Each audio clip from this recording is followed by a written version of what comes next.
నమస్తే, welcome to టీసెట్ ఆరోగ్య మిత్ర కార్యక్రమం. ఈ రోజు టీసెట్ ఆరోగ్య మిత్ర కార్యక్రమంలో మానసిక ఆరోగ్యం అంటే ఏంటి, మానసిక వ్యాధులు రావడానికి గల కారణాలు ఏంటి, అసలు లక్షణాలు ఎలా ఉంటాయి, వాటిని ఎలా గుర్తించాలి, ఇలాంటి సందేహాలన్నింటికి సమాధానాలు ఇవ్వడానికి మన స్టూడియోలో ఉన్నారు ప్రముఖ మానసిక వ్యాధి నిపుణులు డాక్టర్ కె అశోక్ రెడ్డి గారు. సో దీనికి సంబంధించి ఎటువంటి సందేహాలను కూడా మానసిక వ్యాధితో బాధపడుతున్న వాళ్ళు ఎవరైనా ఉన్నా సరే స్క్రీన్ పైన కనిపిస్తున్న నెంబర్స్కి కాల్ చేసి డాక్టర్ గారితో మీరు మాట్లాడవచ్చు. డాక్టర్ గారితో మనం మాట్లాడదాం. నమస్తే sir, welcome to our studio. ఆరోగ్య మిత్ర శ్రోతలందరికీ వైద్య వందనాలు. అసలు మానసిక వ్యాధి అంటే ఏంటి, దాన్ని మనం ఎలా గుర్తించాలి, ఒక పర్సన్ మానసిక వ్యాధికి గురయ్యాడు అనే విషయం మనకి ఎట్లా తెలుస్తుంది? అయితే మన ప్రపంచ ఆరోగ్య సంస్థ ప్రతి మనిషి కూడా సంపూర్ణ ఆరోగ్యంతో ఉండాలని కోరుకుంటుంది. సంపూర్ణ ఆరోగ్యం అంటే భౌతిక ఆరోగ్యము, మానసిక ఆరోగ్యము, తర్వాత సాంస్కృతిక ఆరోగ్యము, ఆధ్యాత్మిక ఆరోగ్యము, అన్ని విధాల ఆరోగ్యంగా మనిషి ఉంటేనే ఆ మనిషి సంపూర్ణంగా జీవితాన్ని ఎంజాయ్ చేస్తాడు. సో మన కోరిక ప్రతి ఒక్కరు కూడా అన్ని విధాల ఆరోగ్యంగా ఉండాలి. సో ఆరోగ్యంలో ఒక భాగం మానసిక ఆరోగ్యం. అయితే మనసు అనేది నా మెదడులో ఉంటుంది. చాలామంది మనసు ఎక్కడ ఉంటుందో అనుకుంటారు, కానీ మన బ్రెయిన్లో మెదడు లోపలనే ఉంటుంది. బ్రెయిన్లో ఉన్న పలు భాగాలు ఒక భాగంతో ఇంకో భాగం కమ్యూనికేట్ అయ్యకుండా ఈ మనసు అనేది పనిచేస్తుంది. అయితే మనసు మనకు కనిపించదు, కానీ మనిషి యొక్క ప్రభావం కనిపిస్తుంది మనకు, మానసికంగా ఎలా ఉన్నాడు ఏంటి అనేది. అయితే మనసు అనేది కొన్ని విధాలుగా పనిచేస్తుంది. ఆలోచనలు, ప్రవర్తనలు, భావాలు, స్పందనలు, ఇవన్నీ మనసు యొక్క పనులు. అయితే మనసు ఆరోగ్యంగా ఉన్నాడంటే ఈ పనులన్నీ కూడా సక్రమంగా మైండ్ పనిచేస్తుందని అర్థం. ఓకే. మానసిక ఆరోగ్యం చెడ్డది అంటే ఈ వీటి లోపలనే లోపాలు కనిపిస్తూ ఉంటాయి. అంటే మనిషి ఆలోచన లోపం కనిపించవచ్చు, మనిషి ప్రవర్తన లోపం కనిపించవచ్చు, మనిషి భావనల లోపం కనిపించవచ్చు. సో ఇలాంటి లోపాలు కనిపించినప్పుడు ఆ మనిషి అనారోగ్యంగా ఉన్నట్టు మనం గుర్తిస్తాం. అయితే వాటి లక్షణాలు కూడా మనము ఇంకా కొద్ది నిమిషాల లోపల వివరంగా తెలుసుకోవచ్చు. ఓకే. అంటే లక్షణాలు అంటే ఇప్పుడు ఆ పర్సన్కి ఇలా మానసిక వ్యాధికి గురయ్యాడు అనేది ఆ లక్షణాలు మనకు తెలుస్తాయా, అసలు ఎలా ఉంటాయంటారు అవి? మానసిక వ్యాధి లక్షణాలు మీకు చెప్పినట్టు మనిషి ప్రవర్తన కనిపిస్తుంది, విచిత్రంగా ప్రవర్తిస్తూ ఉంటారు, మాటల్లో భేదం ఉంటుంది. కొంతమంది హాలుసినేషన్స్ అనే లక్షణాలు ఉంటాయి. హాలుసినేషన్స్లో ఏంటిది, మామూలుగా చుట్టుపక్కల ఎవరు ఉండరు, కానీ వాళ్ళకు ఎవరో మాట్లాడినట్టు, పిలిచినట్టు, కోపడ్డట్టు మాటలు వినపడతా ఉంటాయి వాళ్ళకు. దానికి వాళ్ళు స్పందిస్తూ ఉంటారు కూడా. ఒకరే కూర్చొని మాట్లాడుతూ ఉంటారు, వాళ్ళ పెదవులు ఆడుతూ ఉంటాయి, ఒక్కోసారి నవ్వుకుంటూ ఉంటారు, బయట వాళ్ళ కారణం కనిపించదు. అప్పుడు విచిత్రంగా అనిపిస్తుంది, ఈ మనిషి ఎందుకు ఇట్లా మాట్లాడుతున్నాడు, ఎవరితో మాట్లాడుతున్నాడు అని. కానీ వాళ్ళు ఎందుకు రెస్పాన్స్ ఇస్తుంటే వాళ్ళకు చెవుల్లో మాటలు వినపడతా ఉంటాయి. దీన్ని హాలుసినేషన్స్ అంటారు. అదేవిధంగా ఆలోచనల పొరపాట్లు వచ్చినప్పుడు డెల్యూషన్స్ అనే లక్షణాలు వస్తాయి. డెల్యూషన్స్ అంటే భ్రమలు. అంటే కొన్నిటిని దానికి ఆధారం లేకుండా వాళ్ళు నమ్ముతూ ఉంటారు. మన ఇంటి పక్క వాళ్ళు నాకేదో చేతబడి చేస్తూ ఉన్నారు, విషం నా అన్నంలో విషం కలిపి పెట్టారు, మా ఇంటి వాళ్ళు దీంట్లో విషం కలిపి పెట్టారు, ఆధారం ఏమి ఉండదు కానీ నమ్ముతారు. అది వ్యాధి లక్షణం. అది ఇతరులు ఇంట్లో ఎవరు నమ్మరు, వీళ్ళు మాత్రమే నమ్ముతారు. అది ఎంతవరకు నమ్ముతారంటే ఇంట్లో తిండి తినడం మానేస్తారు, బయట పోయి హోటల్లో తింటారు, ఇంటి పక్క వాళ్ళు పోయి తింటారు. ఆ నమ్మిక అంత స్ట్రాంగ్గా ఉంటుంది. అంత స్ట్రాంగ్గా ఉన్నప్పుడు దాన్ని డెల్యూషన్స్ అంటాం. ఇది ఒక మానసిక వ్యాధి లక్షణం.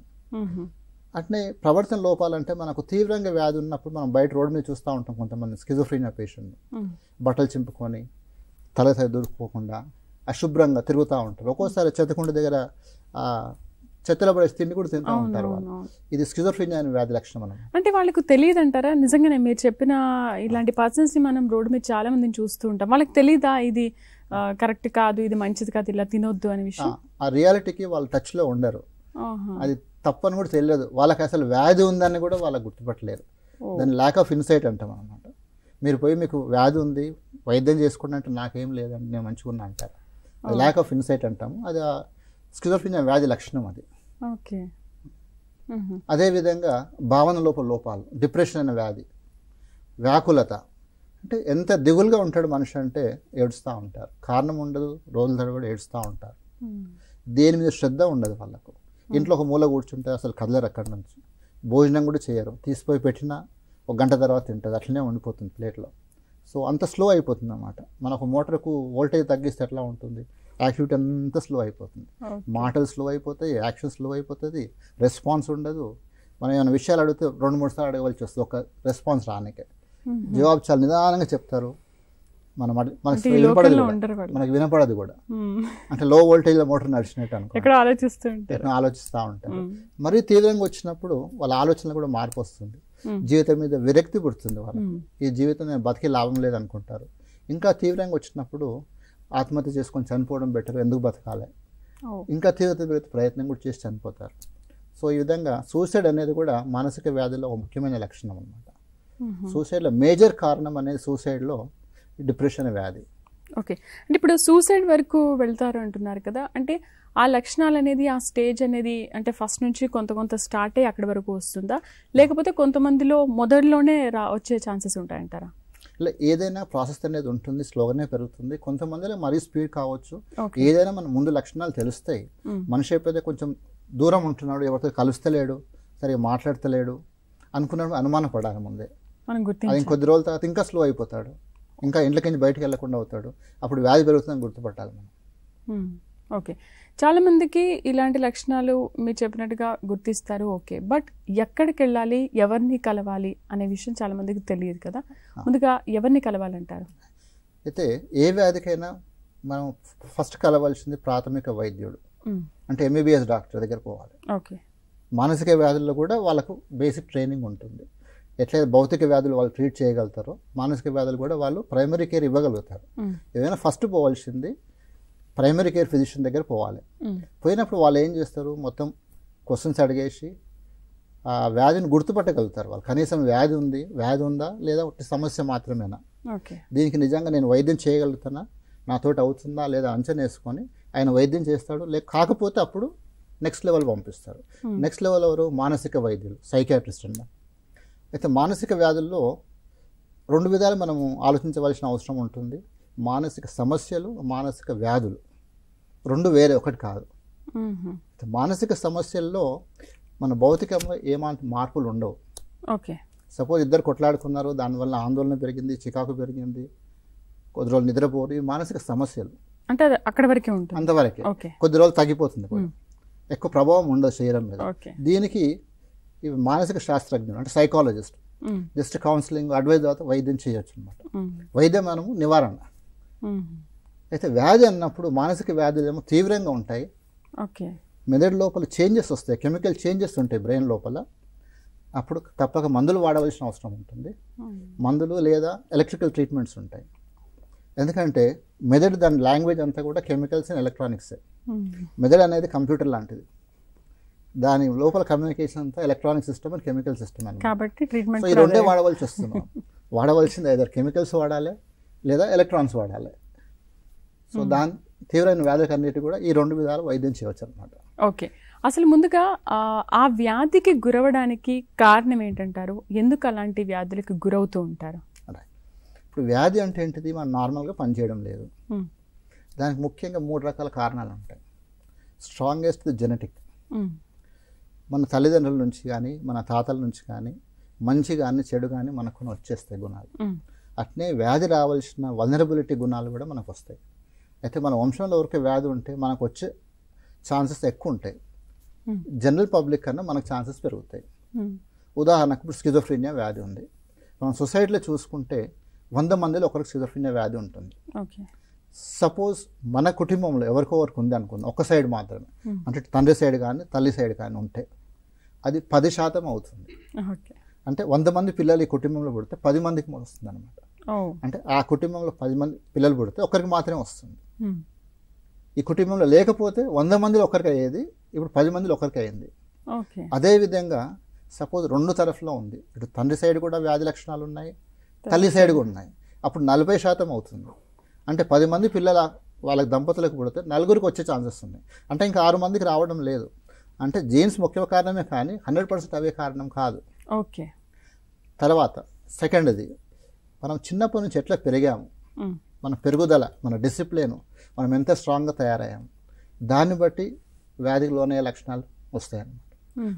ఉదాహరణ, కొంతమంది తల్లిదండ్రులు చాలా ధైర్యంతో పెంచుతారు, కొంతమంది చాలా పిరికితనంగా పెంచుతూ ఉంటారు. అసలు బయటికి వెళ్ళనియరు, ఏది ముట్టుకోనియరు, ఈవెన్ వర్షానికి తడవనియరు కొంతమంది. అట్లా పెంచిన వాళ్ళు తొందర వ్యాధులకు లోనవుతారు. సో ఈ రెండవ కాంపోనెంట్ ఇదన్నమాట. మూడో భాగము ఇప్పుడున్న వాతావరణ పరిస్థితులు.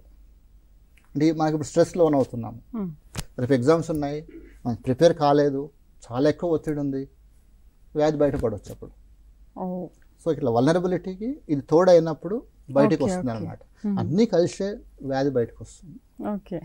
మీకు ఇంకో ఉదాహరణ చెప్తాను, సింపుల్గా ఎక్స్ప్లెయిన్ చేయాలంటే, ఒక విత్తనం తీసి ఒక సీసలు పెట్టి అటుకు మీద పెడతాం మనం. 6 నెలలు పెట్టినా ఏం కాదు, సీసలు అట్నే ఉంటుంది. అది తీసి మనం భూమిలో పెట్టి నీళ్ళు పోసాం అనుకోండి, ఒక వారం లోపల మొలక వస్తుంది. అంటే ఆ సీడ్ లోపల మొలక రావాల్సిన గుణం అనేది ఉన్నది, వల్నరబిలిటీ పొటెన్షియల్ అనేది ఉంది. అంటే ఈ వ్యక్తికి కూడా ఈ వ్యాధి రావాల్సిన పొటెన్షియల్ ఉన్నది, కానీ దాని దగ్గర వాతావరణం లేకపోతే వ్యాధి రాదు. వాతావరణం తోడైనప్పుడు వ్యాధి బయటకు వస్తుంది. సో 3 కలిసినప్పుడే వ్యాధి వస్తుంది. అయితే తల్లిదండ్రులు కొంచెం అలా ఉన్నా కూడా పిల్లలకి అవే వస్తాయని అంటుంటారు, ఎంతవరకు వాస్తవం? అంటే తల్లిదండ్రులు కొంచెం స్లోగా ఉన్నారనుకోండి, పిల్లలు కూడా స్లోగానే ఉంటారు, వాళ్ళు కూడా ఏ పని చేయలేరు అని అంటుంటారు, వాస్తవమేనా? వాస్తవమే. కాకపోతే మనకు తల్లిదండ్రులు ఇద్దరు ఉన్నారు, ఒకరు కాదు. ఇద్దరులో ఎవరో 50% జీన్స్ ఇక్కడ నుంచి వస్తున్నాయి, 50% ఇక్కడ నుంచి వస్తున్నాయి. అంటే ప్రకృతిలో ఏంటిది, ఎప్పుడైనా కూడా అదొక మనకు వరం లాంటిది. మంచిది ఎన్నుకోనికి మనకు ఛాన్స్ ఇచ్చారు. రెండిట్లో ఏది మంచిది అదే ఎత్తుకుంటాం అన్నమాట. ఇద్దరు తల్లిదండ్రులు డల్గా ఉండి ఇది ఉంటే ఆటోమేటిక్గా పిల్లలు డల్ కావాల్సిందే, ఇంకా ఎస్కేప్ కాలేరు. కాకపోతే ఒక తల్లిదండ్రులు మంచిగా ఉన్నారు, ఇంకో తల్లిదండ్రులు బాగాలేదు అనుకోండి, nature will select the best, still they can come out. So still the chances are there. Okay, ఇద్దరు పిల్లల్ని తీసుకుందాము. అంటే ఇంట్లో ఒక ఇద్దరు పిల్లలు ఉన్నప్పుడు ఒక అమ్మాయి చాలా క్లవర్ ఉంటుంది, ఏదైనా సరే తొందర పట్టేస్తుంది. బట్ ఇంకొక పిల్లోడి విషయంలో అలా జరగదు, మీరన్నటి లక్షణాలు కొన్ని కనిపిస్తూ ఉంటాయి. కరెక్ట్. మరి ఎందుకంటే వీళ్ళు ఈ అమ్మాయి హుషారుగా ఉన్నప్పుడు అబ్బాయి ఎందుకు అట్లా క్లవర్గా లేడు? రైట్. ఇప్పుడు మీకు చెప్పినట్టు జీన్స్ 2 సైడ్స్ నుంచి వచ్చినాయి. ఏవి ఎక్కువ వచ్చినాయి, కొంతమందికి ఇక్కడ నుంచి ఎక్కువ వస్తాయి, కొంతమంది అక్కడ నుంచి ఎక్కువ వస్తాయి. అదొకటి. రెండోది ఎట్లా పెంచాం చిన్నప్పటి నుంచి. ఇంకోటి ఈవెన్ డెలివరీస్ అప్పుడు కూడా ప్రాబ్లమ్స్ అయితే కూడా ఒకసారి పిల్లలు డల్గా అయిపోతారు. ఈ బర్త్ ట్రామాస్ అని, ఆక్సిజన్ సప్లై సరిగ్గా లేకుంటే, లేదా పూర్తి నిండకుండా పుట్టిన పిల్లలకు బ్రెయిన్ డెవలప్మెంట్ వీక్ ఉంటుంది, దానివల్ల వాళ్ళు అంత హుషారు కాలేరు. సో ఒకటే ఫ్యామిలీలో పుట్టినా కూడా, సో జీన్స్ తర్వాత బర్త్ అప్పుడు ఎన్విరాన్మెంట్ తర్వాత ఎట్లా పెంచాం మనం. కొంతమంది చూస్తూ ఉంటాం, మగపిల్లలు అంటే చాలా ఫ్రీడమ్ ఇస్తారు, అంత చేస్తారు, ఆడపిల్లలు సర్ప్రైజ్ చేస్తారు. కొన్ని కుటుంబాలు అది ఇప్పుడు తగ్గుతూ ఉంది, అది కానీ ఉంది, ఇప్పటికి కూడా ఉంది. సో దాంట్లో మనకు వ్యత్యాసం కనిపిస్తుంది. అందుకే 3 కలిసే బయటపడతాయి అన్నమాట. అట్లా జీన్స్ ఎట్లా పెంచాము, వాతావరణం ఏ వాతావరణం మనం బతుకుతా ఉన్నాం. ఓకే, సరే. అంటే పిల్లోడి విషయమే తీసుకుందాం. ఒకవేళ అబ్బాయి అలా ఉన్నప్పుడు మనం చిన్నప్పుడే గుర్తించినప్పుడు సో డాక్టర్ దగ్గర తీసుకెళ్ళి ఏంటి ట్రీట్మెంట్ ఏమైనా ఇప్పించాలంటారా, వాళ్ళకి కౌన్సిలింగ్ ఏమైనా? రైట్. నేను చెప్పినట్టు ఇంతకుముందు ప్రతిదీ వ్యాధి అనకూడదు. సమస్య ఉండొచ్చు, వ్యాధి ఉండొచ్చు, నార్మల్ ఉండొచ్చు. ప్రతి మానసిక రుగ్మత కూడా మనము 3 విధాలు తీసుకుంటాం. నార్మల్ సైకలాజికల్ ఫినామినా, లేదా నార్మల్ వేరియేషన్ అంటాము. మూడోది అబ్నార్మల్ అంటాము. నార్మల్ అంటే సంఘంలో 85% మంది ఏ విధంగా ప్రవర్తిస్తుందో అది నార్మల్ కింద వస్తుంది. ఒక 15% మంది దీనికి కొంచెం వేరుగా ఉంటారు. వేరియస్ రీజన్స్ వల్ల వాళ్ళ ప్రవర్తన కొంచెం వేరే ఉంటుంది, అది నార్మల్ వేరియేషన్ అంటాము. ఎందుకంటే దాని ప్రభావం అంతగా ఉండదు జీవితం మీద. వాళ్ళు కొంచెం వేరే అయినప్పటికీ కూడా అంత ప్రభావం ఉండదు, జీవితం ముందుకు పోతుంది. దానికి వైద్యం అవసరం లేదు, ఏం అవసరం లేదు, గుర్తుపెట్టి ఊరుకుంటాం. మూడో కేటగిరీ అబ్నార్మల్ అంటాం. అంటే విభిన్నంగా, నార్మల్కి విభిన్నంగా ఉన్నప్పుడు దాన్ని అబ్నార్మల్ కింద లెక్క పెడతాం. అది కూడా తీవ్రతను బట్టి తక్కువ ఉన్నప్పుడు సలహాలతోటి, సపోర్ట్ తోటి సరి చేయవచ్చు. తీవ్రత ఎక్కువ ఉంటే వైద్యం చేయవలసిన అవసరం. రైట్. మానసిక సమస్యల గురించి, వాటి లక్షణాలు, అసలు వ్యాధి అంటే ఏంటి, దాని గురించి మనం డిస్కస్ చేస్తున్నాం. దీనికి సంబంధించి ఎటువంటి సందేహాలున్నా కూడా స్క్రీన్ పైన కనిపిస్తున్న నెంబర్స్కి కాల్ చేసి డాక్టర్ గారితో మీరు మాట్లాడవచ్చు. ఓకే, వ్యాధిని గుర్తించిన తర్వాత తీసుకోవాల్సిన ట్రీట్మెంట్ విధానాలు ఎలా ఉంటాయి, ఏ రకమైన చికిత్సలు అందుబాటులో ఉన్నాయి? ఇప్పుడు మీకు మొదటి నుంచి చెప్పినట్టు, ఇప్పుడు ఏదైనా చికిత్స నివారణ కూడా కారణం ఏ విధంగా ఉంటుందో చికిత్స అదే విధంగా ఉండాలి. బ్రెయిన్ అనేది ఫంక్షనింగ్ కెమికల్స్ ద్వారా పనిచేస్తుంది, ఎలక్ట్రికల్ సిస్టమ్ ద్వారా పనిచేస్తుంది, కాబట్టి వైద్యం కూడా ఆ విధంగా ఉంటుంది. ఇంకోటి, మనిషి అనేది మనము 3 క్యారెక్టర్స్ ఉంటాయి, ఇటు భౌతికంగా, మానసికంగా, సాంఘిక పరంగా 3 ఆలోచించవలసిన అవసరం ఉంటుంది. భౌతికంగా మనకు బాడీ అనేది ఉంది, శరీరం ఉంది, దాంట్లో ఫిజియలాజికల్ సిస్టమ్స్ నడుస్తూ ఉంటాయి, బయోకెమికల్ చేంజెస్ నడుస్తూ ఉంటాయి. సో అవి వ్యాధులకు కారణమవుతాయి, అవి సరి చేయవలసిన అవసరం ఉంటుంది. రెండోది మనమందరం కూడా మనకు మనసు ఉన్నది. సో మనసు సరిగ్గా పనిచేయచ్చు, దారి తప్పవచ్చు. ఆ దారి తప్పినప్పుడు 2 విధాల వైద్యం చేయొచ్చు. దానికి తక్కువ మోతాదులు ఉన్నప్పుడు సలహాలు, సపోర్ట్ సిస్టమ్ ద్వారా నయం చేయొచ్చు. ఎక్కువ ఉన్నప్పుడు మాత్రం మళ్ళీ బయోకెమికల్ సిస్టమ్ పోవాల్సి వస్తుంది. అయితే మనసుని కూడా మనము కెమికల్స్ ద్వారా మార్చవచ్చు. ఓకే, అంటే వ్యాధి తీవ్రతని బట్టి, తీవ్రత ఎక్కువ ఉన్నప్పుడు వాడతాం. ఓకే. మూడోది ఎలక్ట్రికల్ ట్రీట్మెంట్స్ ఉన్నాయి. ఈసీటీ అనేది ఎలక్ట్రో కన్వల్సివ్ థెరపీ అని. అది ముఖ్యంగా సివియర్ డిప్రెషన్ ఉన్నప్పుడు, మనిషికి సూసైడల్ ప్లాన్ చేసుకుంటున్నాడు, ఆల్రెడీ ప్లాన్ చేశాడు, మనం ఏం వైద్యం చేయకపోతే ఆయన నిజంగా కమిట్ చేస్తాడు. అటువంటి కేసెస్లో అది లైఫ్ సేవింగ్ ట్రీట్మెంట్. ఈసీటీ ఇచ్చేస్తే 2 days లోపల సూసైడల్ థాట్స్ ఎగిరిపోతాయి. అదే మనం ఈసీటీ ఇవ్వలేదు, మందుల మీద ఆధారపడి వైద్యం చేశాము, కొంతమంది భయపడతారు, కరెంట్ అంటే భయపడతారు, వద్దంటారు. అప్పుడు ఏమవుతుందంటే ఆల్టర్నేటివ్గా మందులు పనిచేయని కనీసం 10 నుంచి 14 రోజులు టైం పడుతుంది. అంటే కుటుంబీకులు ఆ 10-14 రోజులు కంటిన్యూస్ 24 hours ఆ మనిషిని అబ్జర్వేషన్ పెట్టుకోవాలి, ఎక్కడ పోయి మనం సూసైడ్ చేసుకుంటాడు అనేది. సో ఆ బాధ తప్పుతుంది ఈసీటీ ఇచ్చేస్తే. ఓకే, అది వన్స్ సరిపోతుందా? అది వన్స్ కాదు, మామూలుగా 6 సార్లు ఇస్తారు. ఒక దినం తప్పించి దినము, లేకపోతే వారంకి 2 సార్లు, ఒక 6 సార్లు ఇవ్వాల్సిన అవసరం ఉంటుంది. అంటే 1-2 సిట్టింగ్స్లో ఏమైనా చేంజెస్ కనిపిస్తాయి? 2 సిట్టింగ్స్ తర్వాత చేంజెస్ కనిపిస్తాయి. ఓకే, ఫస్ట్ సిట్టింగ్ అంత చేంజెస్ కనిపించవు. 2 సిట్టింగ్స్ తర్వాత మార్పు చాలా వస్తుంది. ఆ వచ్చిన మార్పును కన్సాలిడేట్ చేయడానికి మినిమం ఇంకా 2 to 4 ఇస్తారు. అదేవిధంగా మనకి ఇప్పుడు దాని తర్వాత వచ్చింది రిపిటేటివ్ ట్రాన్స్క్రేనియల్ మ్యాగ్నెటిక్ స్టిమ్యులేషన్ అని. అంటే ఎలక్ట్రికల్ స్టిమ్యులేషన్ బదులు మ్యాగ్నెటిక్ స్టిమ్యులేషన్ వాడుతున్నారు. అది కొంచెం చూడనికే ఈజీగా అనిపిస్తుంది, యాక్సెప్టెన్స్ ఎక్కువ ఉంటుంది. ఓకే, సో అది ఒక మెథడ్. ఇక తర్వాత డైరెక్ట్ బ్రెయిన్ స్టిమ్యులేషన్ మెథడ్స్ ఉన్నాయి, తర్వాత వేరియస్ ఉన్నాయి. ఇవి 2 మాత్రమే ఎస్టాబ్లిష్ అయిన సిస్టమ్స్ అనమాట. ఇవి ఈసీటీ అనేది, ట్రాన్స్క్రేనియల్ మ్యాగ్నెటిక్ స్టిమ్యులేషన్, ఈ 2 ఎలక్ట్రికల్ ట్రీట్మెంట్స్ రొటీన్గా వాడుతూ ఉంటారు. బట్ అందరూ దానికి యాక్సెప్ట్ చేస్తారంటారా? చాలా అంత ఈజీగా యాక్సెప్ట్ చేయరు, మనము కన్విన్స్ చేయాల్సి వస్తుంది. కౌన్సిలింగ్ చేసి దాంతో లాభం ఏముంది, నష్టం ఏముంది, తీసుకోకపోతే ఏమవుతుంది, తీసుకుంటే ఏముంది ఎక్స్ప్లెయిన్ చేస్తే కన్విన్స్ అవుతారు. ఇంకా కొంతమంది పేషెంట్ వాళ్ళే వచ్చి అడుగుతారు, మేము ఇంతకుముందు డిప్రెషన్ వచ్చినప్పుడు ఈసీటీ తీసుకున్నామండి, చాలా మంచి లాభమైంది, తొందర మంచికైనా ఇవ్వండి అంటారు. మేము ఇవ్వమండి అంటే ఇవ్వండి, నాకు I'm prepared, I'll take it అంటారు. అలాంటి వ్యక్తులు కూడా ఉన్నారు, అంటే వాళ్ళు అనుభవించారు కాబట్టి. ఓకే, మానసికంగా ఆరోగ్యకరంగా ఉన్న వ్యక్తి ప్రవర్తన ఎలా ఉంటుంది, మానసికంగా వ్యాధితో గురవుతున్న వ్యక్తి ప్రవర్తన ఎలా ఉంటుంది, ఈ రెండింటికి తేడా ఏంటి అసలు? ఇప్పుడు ఒక నార్మల్ అంటే ఆ మనిషి మామూలుగా ఒక మనిషిగా చేయవలసిన పనులన్నీ చేస్తే నార్మల్ కింద వస్తుంది. అంటే మన జీవితము మంచిగా ఎంజాయ్ చేయాలి, ఫుల్గా మన పొటెన్షియల్స్ మొత్తం యూజ్ చేయగలగాలి. నేను ఒక డాక్టర్ ఉన్నాను, డాక్టర్ మంచిగా వైద్యం చేయగలగాలి, నేను చేయలేకపోయినా అనుకో అది అబ్నార్మల్ కింద వస్తుంది. అట్నే నేను తృప్తిగా బతకాలి, సంతోషంగా బతకాలి, అప్పుడు ఆరోగ్యం బాగున్నట్టు. నేనేదో దిగులుగా టెన్షన్గా ఉంటే అది ఆరోగ్యం బాగాలేనట్టు. అదేవిధంగా మూడోది సాంఘికం. అటు సాంఘికం అంటే మన సోషల్ రోల్స్ మనం కరెక్ట్ పెర్ఫామ్ చేసినప్పుడే మన ఆరోగ్యం బాగున్నట్టు.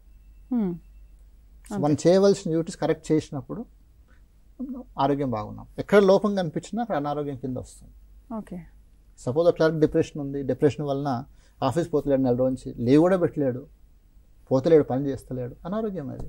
అంతే, రైట్. ఫస్ట్ కాల్ చూద్దాం, లైన్లో ఉన్నారు. హలో హలో హలో మేడం, మాకు 2 సంవత్సరాలకు 2 సంవత్సరాలు అయిపోయింది మేడం. మా పాలేవులకును మాకు లొల్లైంది. అప్పటి నుంచి నిద్ర పట్టడం లేదు మేడం నాకు మొత్తానికి. ఏదో రకమైన పీడకాలు వచ్చినట్టు 1 గంట సేపు నిద్ర పడ్డాగానే అయితే మేలుక రావాలి. ఇక ఆటోమేటిక్ భయము భూలు మొత్తం మీద. ఇప్పుడు రోజు ఒక 2-3 గంటలు అనుకుంటే ఎక్కువ అయిపోతుంది మేడం. అది మీ పేరు చెప్పండి? సోమయ్య మేడం. సోమయ్య గారు, ఓకే, డాక్టర్ గారు చెప్తారండి. సోమయ్య గారు, ఇప్పుడు మీకు 2 కుటుంబాల మధ్యన ఘర్షణ వలన ఒకటి ఆందోళన పెరిగింది, భయం అనిపిస్తుంది. రెండోది నిద్ర పట్టడం లేదు. బహుశా మీకు ఈవెన్ గుండె దడ కూడా ఉంటుంటుంది, చేతులు కూడా వణుకుతుండి ఉండాలి. ఇవన్నీ ఆందోళన అనే వ్యాధి లక్షణాలు. అయితే వీటికి రెండు దీన్ని తీర్చాలంటే, మీ సమస్య తీర్చాలంటే, ఒకటి ఏ పద్ధతితో అయినా మీకు ఆందోళన తగ్గించాలి. అంటే ఎనీ రిలాక్సేషన్ మెథడ్స్ ఏ ఉన్నా కూడా ఆందోళన తగ్గుతుంది. మామూలుగా మన యోగాసనాలతో కూడా ఆందోళన తగ్గుతుంది. ఓకే. రెండోది మీకు ప్రాపర్గా ఘర్షణ తగ్గించడానికి మెథడ్స్ చూడాలి. ఇద్దరు కుటుంబాల మధ్యన ఘర్షణ లేకుండా చేయగలగాలి, అప్పుడే పర్మనెంట్ రిలీఫ్ ఉంటుంది. మూడోది యాంగ్జైటీస్ అనే మందులు ఉంటాయి ఆందోళన తగ్గించేటివి. అవి వాడితే మీకు ఆ దడ తగ్గిపోతుంది, వణుకుడు తగ్గిపోతుంది, నిద్ర సరిగ్గా వస్తుంది. అప్పుడు మీ ఆలోచన సరళి కూడా మారుతుంది. ఎవరైనా చెప్పినా ఈజీగా అర్థం చేసుకుంటారు, సలహాలు ఈజీగా పాటిస్తారు. సో ఈ మూడు కంబైన్ చేస్తే ఫలితం ఇంకా బాగుంటుంది. అంటే అటు వైద్యము చేయాలి, ఇటు రిలాక్సేషన్ ఎక్సర్సైజెస్ మీకు నేర్పించాలి, మీరు ప్రాక్టీస్ చేసేటట్టు చూడాలి. తర్వాత మీ ఉన్న సంఘర్షణ సమస్య, సాంఘిక సమస్య, అది కూడా తీర్చాలి. రైట్, నెక్స్ట్ కాల్ చూద్దాం. హలో హలో హలో, ఎక్కడి నుంచి మాట్లాడుతున్నారండి? మీ పేరు చిత్తూరు మేడం. ఏంటండి? చిత్తూరు మేడం. ఓకే ఓకే, మీ సమస్య చెప్పండి. ఒక గోల్ అనేది ఉంటుంది కదా, గోల్ ఉన్నప్పుడు మధ్యలో చిన్న చిన్న డిస్టెన్స్ ఉంటాయి, అవన్నీ కరెక్ట్ చేసుకొని ముందుకెళ్ళాలంటే ఎలా మేడం? హలో. అంటే గోల్ అనేది మనం ఒకటి ఏర్పరచుకుంటాం కదా, దానికి ఎలా రీచ్ అవ్వాలి, ఏంటి అసలు ఏం చేయాలి? ఓకే, ఒక గోల్ మనము ప్రతి మనిషి కూడా గోల్స్ నిశ్చయించుకుంటాము. దానికి కరెక్ట్గా ప్లాన్ చేసుకోవాలి, దానికి తగ్గ రిసోర్సెస్ జమ చేసుకోవాలి. మనము కొంతమంది సలహాలు తీసుకోవాలి, అవి ఇంప్లిమెంట్ చేయాలి, అప్పుడు గోల్ రీచ్ కాగలుగుతాం. గోల్ కావాల్సింది ఏంటిది? రిసోర్సెస్ కావాలి, ఓ ప్లాన్ కావాలి, దానికి సపోర్ట్ కావాలి, అడ్వైస్ కావాలి. ఇవన్నీ సమకూర్చుకుంటే మనం గోల్ రీచ్ కాగలుగుతాం. అంటే ఇప్పుడు అటువంటి ఆలోచించినా కూడా చాలామంది ఏదో ఫీల్ అయిపోతూ ఉంటారు కదా, మేము రీచ్ అవ్వలేమేమో, మేము దానికి చేరుకుంటామో లేదో, అంటే అది కూడా ఒక మానసిక సమస్య అనుకోవచ్చా? ఇప్పుడు అంతవరకు ఆగిపోయి ఉంటే మానసిక సమస్య కింద వస్తుంది. ఇంకా వేరే రోగ లక్షణాలు లేకుంటే ఓన్లీ మానసిక సమస్య కింద మనం తీసుకోవాల్సిన అవసరం ఉంటుంది. Right, next call. Personality problems కూడా ఉండొచ్చు, కొంతమంది వ్యక్తిత్వమే అట్లా ఉంటుంది. నెక్స్ట్ కాల్ చూద్దాం. హలో, ఎక్కడి నుంచి మాట్లాడుతున్నారు? గట్టిగా మాట్లాడండి. హలో, మాట్లాడండి, చెప్పండి. హలో, నమస్కారం అండి. నమస్తే అండి. హైదరాబాద్ నుంచి మాట్లాడుతున్నాను. సరే, టీవీ వాల్యూమ్ తగ్గించి మాట్లాడండి అమ్మా. పవిత్ర గారు ఓకే, చెప్పండి సమస్య. చెప్పండి సమస్య. సార్, మా అబ్బాయి ఇప్పుడు 7th క్లాస్ సార్. తను చదువు మీద ఇంట్రెస్ట్ అంతా చూపట్లేదు సార్. అసలు ఏది చెప్పినా బాగా యాంగ్జైటీగా ఫీల్ అయిపోతాడు, తొందరగా కోపం అనేది తొందరగా వస్తుంది, ఏ మాట వినట్లేదు అసలు, ఓపికతో దగ్గర కూర్చొని వినట్లేదు అసలు. ఇంకో అబ్బాయి వచ్చి 4th స్టాండర్డ్ సార్. ఇద్దరికి అసలు ఒక 5 minutes కూడా పడదు సార్, కుదురుగా ఉండరు ఇద్దరు. ఇంకోటి ఏంటంటే ఇద్దరిలో డిఫరెన్స్ చూపిస్తున్నానని చెప్పి ఎక్కువ ఫీల్ అవుతూ ఉంటారు పిల్లలు. మమ్మీ నువ్వు తననే చూస్తావు, నన్ను చూడవు, డిఫరెంట్గా చూస్తావు అని చెప్పి. చదువు అనేది అసలు ఎక్కట్లేదు సార్. ఏది చదువుకొని మనకి ఒక 1/2 hour కూర్చోబెట్టినా ఒక కుదురుగా 5 minutes కూడా కూర్చోదు సార్. దానివల్ల ఏమన్నా మానసిక ప్రాబ్లం ఉందా, లేకపోతే చూపించాలా సైకాట్రిస్ట్ అని? ఇప్పుడు ఈ సమస్య మీకు ఈ మధ్యన వచ్చిందమ్మా, చిన్నప్పటి నుంచి అదే విధంగా ఉన్నదా? లైన్ కట్ అయినట్టు. ఓకే, అంటే సమస్యలన్నీ చిన్నప్పటి నుంచి ఉంటే తర్వాత అది ప్రొటెక్ట్ అవుతూ ఉంటుందా? ఇప్పుడు ఈ మధ్యన సమస్య వచ్చిందంటే వాతావరణం ఏమైనా కారణాలు ఉన్నాయో చూసుకోవాలి. ఓకే, నిజంగా ఏమైనా స్కూల్లో సమస్యలు ఉండొచ్చు, పిల్లలకు అవి అనలైజ్ చేయవలసి వస్తుంది. లేదా వాళ్ళకి మానసిక సమస్య ఉండొచ్చు, మానసిక వ్యాధి కూడా ఉండొచ్చు. ఓకే, అవి ఇంకా కొన్ని డెప్త్ పోయి ఇంకొన్ని ప్రశ్నలు అడిగి ఇంకా పరీక్ష చేస్తే మనం బయటపడతాం. ఓకే, అంటే మీ దగ్గరికి ఎక్కువ మటుకు ఎవరు వస్తూ ఉంటారు? అంటే పిల్లలు వస్తారా, పెద్దవాళ్ళు ఎక్కువ వస్తుంటారా? అయితే మానసిక వ్యాధులు మామూలుగా మనకు 20 సంవత్సరాలు 35 సంవత్సరాల వయసులో ఎక్కువ కనిపిస్తూ ఉంటాయి. ఓకే, ఆ కేటగిరీ ఎక్కువ వస్తుంది. పిల్లలు కూడా ఉంటుంది, వేరే విధమైన సమస్యలు ఉంటాయి, కొంచెం తక్కువ ఉంటుంది, అంత ఉండదు. వృద్ధాప్యంలో వస్తుంది, వేరే విధమైన సమస్యలు ఉంటాయి. రైట్, నెక్స్ట్ కాల్ చూద్దాం. లైన్లో ఉన్నారు. హలో హలో, నమస్తే సార్. నమస్తే అండి, ఎక్కడి నుంచి మాట్లాడుతున్నారు? మీ పేరు చెప్పండి. నా పేరు శ్రవణ్ కుమార్ అండి. చెప్పండి శ్రవణ్ గారు, మీ సమస్య చెప్పండి. ఏం లేదండి, మా సిస్టర్ మంచి గ్రాడ్యుయేట్, అంటే చదువుకున్న ఆమె. అయితే ఆమె ఈ మధ్యన ఏదో వాళ్ళంటే నాకు తెలియదు క్లియర్ గా, కానీ ఏదో దేవుడు వస్తుండు, ఏదో ట్రాన్స్లోకి వెళ్ళిపోతుంది కొన్ని 3-4 రోజులకు, 1 week. ఆ ట్రాన్స్లోకి వెళ్ళిపోయి కొద్దిసేపు ఉండి ఏదో మాట్లాడుతుంది, మళ్ళీ ఫస్ట్కి వచ్చేస్తుంది. ఇది మానసిక సమస్యనా, నిజంగా దేవుడు అనేది ఏమైనా ఉందా, ఆమెకి నేను ఎట్లా కన్విన్స్ చేయాలో తెలుస్తలేదు నాకు. అయితే అది రాను రాను వాళ్ళ కుటుంబ వాతావరణం ఏవో పూజలు పునస్కారాల్లో నిమగ్నం అయిపోతున్నారు. ఇది చేస్తే అవుతుంది, అది చేస్తే అవుతుంది, కొన్ని రకాల పూజలు కూడా చేయించారు. అయినా కానీ అందులో నుంచి ఆమె బయటపడలేకపోతుంది. మళ్ళీ చూస్తే చదువుకున్న అమ్మాయి మా సిస్టరే. ఇంకేమైనా మానసిక సమస్యలేనా లేకుంటే ఇంకేమైనా ఉందా అని పరిష్కార మార్గం చెప్తానండి. ఇది ఒక మానసిక రుగ్మతనే. దీన్ని ఇంతకుముందు హిస్టీరియా అనేది ఇప్పుడు కన్వర్షన్ డిజార్డర్ అంటారు. అంటే మానసికంగా సంఘర్షణకు లోనైనప్పుడు ఏదో సమస్యలు ఉంటాయి, వాళ్ళు బయటికి చెప్పుకోలేరు, చెప్పినా ఎవరు వినేటి వాళ్ళు లేరు, దానికి మార్గం దొరకడం లేదు, అలాని లోపల భరించలేరు. అటువంటి సమయంలో వీళ్ళు బయటికి ఈ విధంగా ప్రవర్తిస్తూ ఉంటారు. ఇంకోలా బిహేవ్ చేస్తారు. అవును, ఒక్కోసారి వేరే వాళ్ళ గొంతు పెట్టి మాట్లాడుతూ ఉంటారు, వేరే మనిషి ప్రవర్తించినట్టు మాట్లాడుతూ ఉంటారు. ఒక్కోసారి దేవుడు పైకి వచ్చినట్టు ప్రవర్తిస్తూ ఉంటారు. ఎందుకంటే దేవుడు పైకి వచ్చినట్టు జనాలు వాల్యూ ఇస్తారు, రెస్పెక్ట్ ఇస్తారు, అందుకు ఆ విధంగా ప్రవర్తిస్తూ ఉంటారు. అయితే నిజంగా దేవుడు పైకి రాడు. దేవుడు అనేది మన ఓన్లీ భావన మాత్రమే, ఫెయిత్ మాత్రమే. నిజంగా ఆ నమ్మిక మనకు హెల్ప్ చేస్తుంది, నమ్మాలి, తప్పులేదు. కానీ ఈ విధంగా ఈ పద్ధతిలో పోకూడదు అనమాట. ఇది మానసిక వ్యాధి కిందనే వస్తుంది. దానికి పేషెంట్ మాట్లాడాలి, వాళ్ళకున్న సంఘర్షణలు తీసేయాలి. కొన్ని యాంటీ డిప్రెషన్స్, యాంగ్జైటీస్ అనే మందులు ఉంటాయి, అవి కొద్ది రోజులు వాడితే వాళ్ళు తొందరగా బయటపడతారు. దీనికి మార్గం ఉంది, వైద్యం చేయించండి, ఒక వారం 10 రోజుల్లో మంచిగా అయిపోతారు. రైట్, నెక్స్ట్ కాల్ చూద్దాం. లైన్లో ఉన్నారు. హలో మేడం, చెప్పండి. మేడం నాది అరుణ, నా పేరు అరుణ. మీ సమస్య చెప్పండి. కీళ్ళ నొప్పులు, అసలు బాడీ పెయిన్స్ విపరీతంగా ఉన్నాయి. చూడమ్మా, ఈ శరీరం నొప్పులు అనేటివి 2 విధాలా ఉంటాయి. నిజంగా ఫిజికల్ ఇల్నెస్ అంటే భౌతిక ఆరోగ్యం దెబ్బతిన్నప్పుడు కూడా నొప్పులు వస్తాయి. విటమిన్స్ తక్కువ ఉన్నప్పుడు, శరీరంలో బలం ఉన్నప్పుడు, బలం తగ్గినప్పుడు కూడా తొందర అలసిపోవడము, నొప్పులు అనేది ఉంటాయి. అయితే కొంతమందికి మానసిక వ్యాధి వలన కూడా ఇది సొమాటైజేషన్ డిజార్డర్ అంటారు. అంటే వాళ్ళకి నిజంగా భౌతికంగా లోపాలు ఉండవు, ఓకే, అయితే మానసిక సమస్యను వాళ్ళు భౌతికంగా కన్వర్ట్ చేస్తారు. దీన్ని సొమాటైజేషన్ డిజార్డర్ అంటారు. ఈ విధంగా చాలామంది జనరల్ హాస్పిటల్ పోతూ ఉంటారు. అయితే వైద్యం దగ్గర వచ్చినప్పుడు వీటితో పాటు మన మానసిక సమస్యలు ఉన్నాయని మనం ఓపెన్గా అడగాలి. అడగకపోతే వాళ్ళు చెప్పరు, వాళ్ళకు కూడా అర్థం కాదు, పాపం పేషెంట్కి అర్థం కాదు అడగాలని.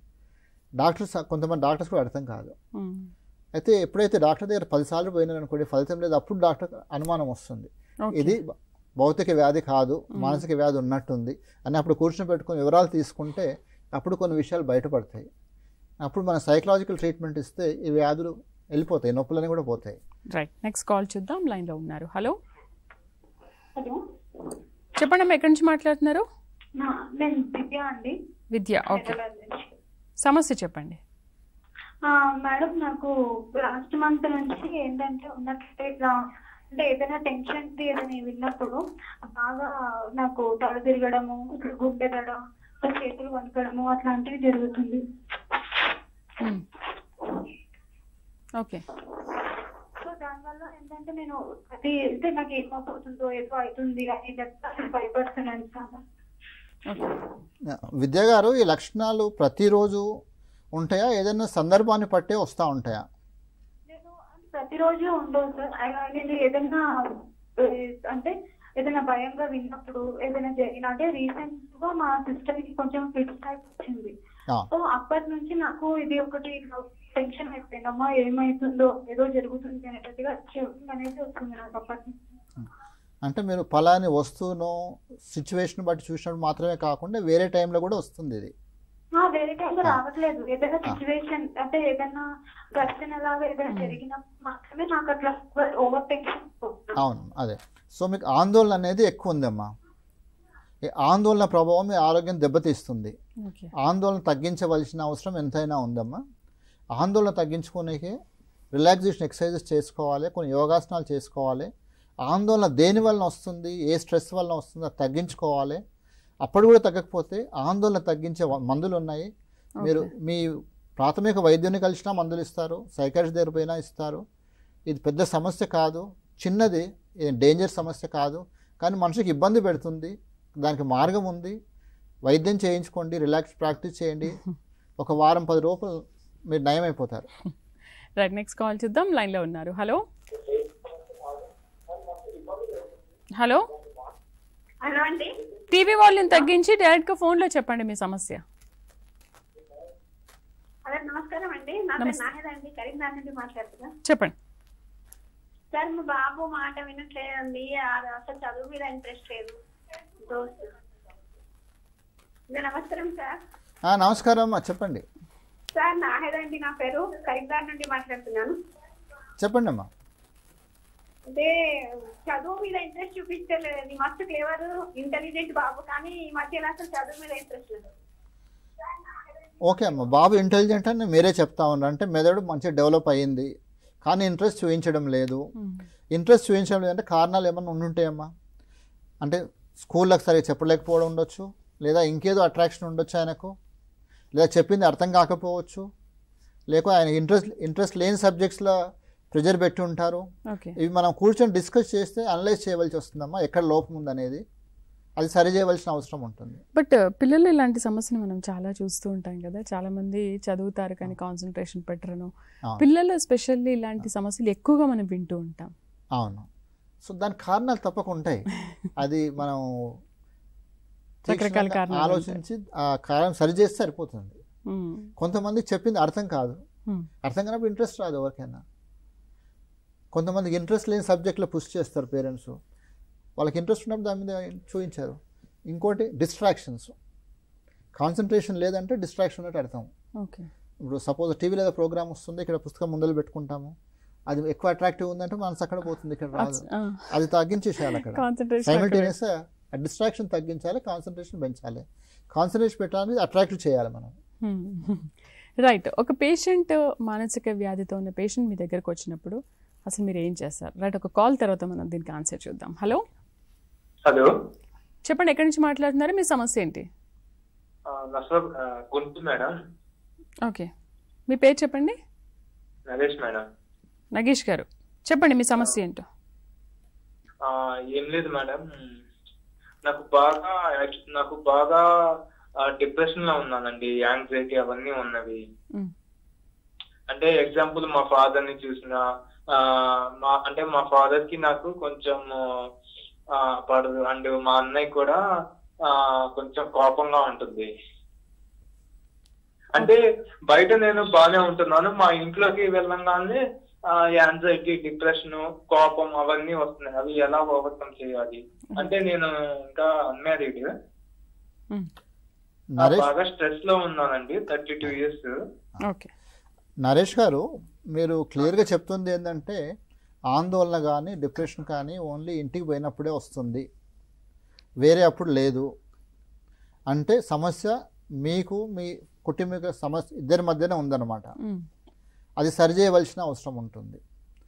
ఇప్పుడు సపోజ్ మీకు ఆందోళన దిగులు అనేది ఇంట్లో ఉంది, బయట ఉంది, ఎక్కడ పోయినా ఉంది అంటే అది మీ శరీరంలో ఉన్నట్టు అర్థం చేసుకోవాలి. అప్పుడు వ్యాధి ఉండొచ్చు, వైద్యం చేయాలని అర్థం చేసుకుంటాం. ఇంటికి పోయినప్పుడే వస్తుంది, బయట లేదు అంటే ఆ సిచ్యువేషన్లో మాత్రమే వస్తుందంటే ఆ సిచ్యువేషన్ సరిచేయాలి.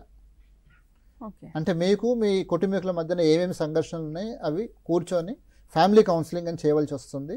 దాని ద్వారా తెలుసుకోవాల్సి వస్తుంది. అతనితో పాటు అందరికీ చేస్తారు, మొత్తం చేయవలసి వస్తుంది. ఓకే, నెక్స్ట్ కాల్ చూద్దాం. హలో హలో, చెప్పండి మీ పేరేంటి, ఎక్కడి నుంచి మాట్లాడుతున్నారు?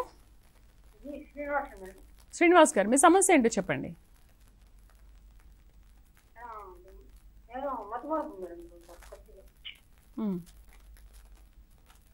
శ్రీనివాస్ గారి మతిమరుపు ఎన్ని రోజుల నుంచి ఉంది? ఈ మధ్యన వచ్చిందా? మీ వయసు ఎంత?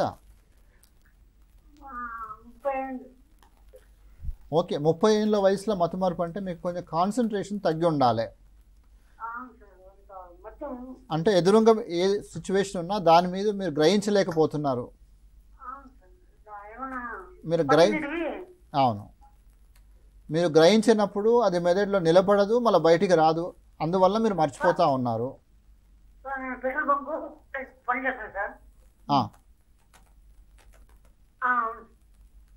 ఇప్పుడు మీ మానసిక పరిస్థితి కొంచెం స్టేబుల్గా లేనట్టు అనిపిస్తుంది, ఆందోళన గురై ఉంటారు.